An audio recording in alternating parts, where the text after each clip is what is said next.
Il était une fois un roi. Roi de qui, roi de quoi, pourquoi roi? On ne sait pas. L'histoire ne le dit pas.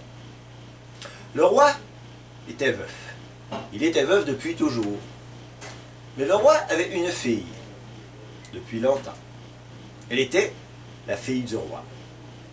Un jour, le roi s'amourache d'une femme de son royaume. Elle s'appelle Salem. Il l'aime, elle l'aime. Il la demande en mariage, elle accepte, il s'épouse.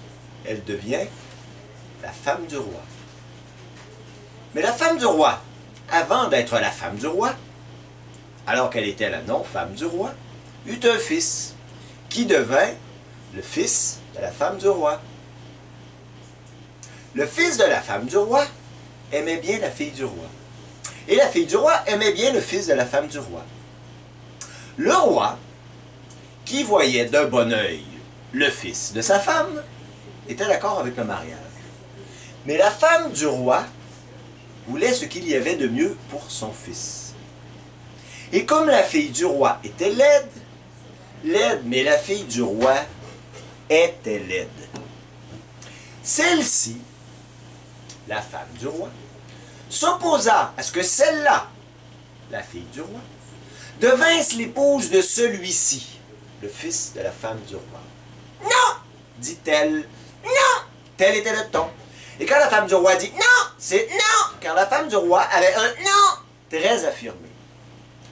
La chicane a pris, comprenez-vous, la chicane a pris d'aplomb dans le camp. Le bonhomme a mis la bonne femme dehors. Puis, le mariage put être célébré.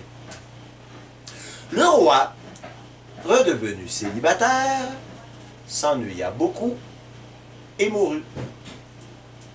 La fille du roi devint la reine, et son mari le mari de la reine. Les sujets du royaume se plaisaient à l'appeler Marie-Reine, ce qui l'ennuyait beaucoup.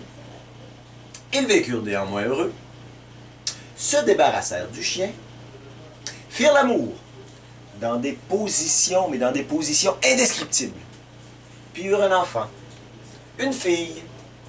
Elle était à la fois la fille de la reine, la fille du mari de la reine, dit Marie-Reine, la fille de la fille du feu roi, et la fille du fils de l'ex-femme du feu roi.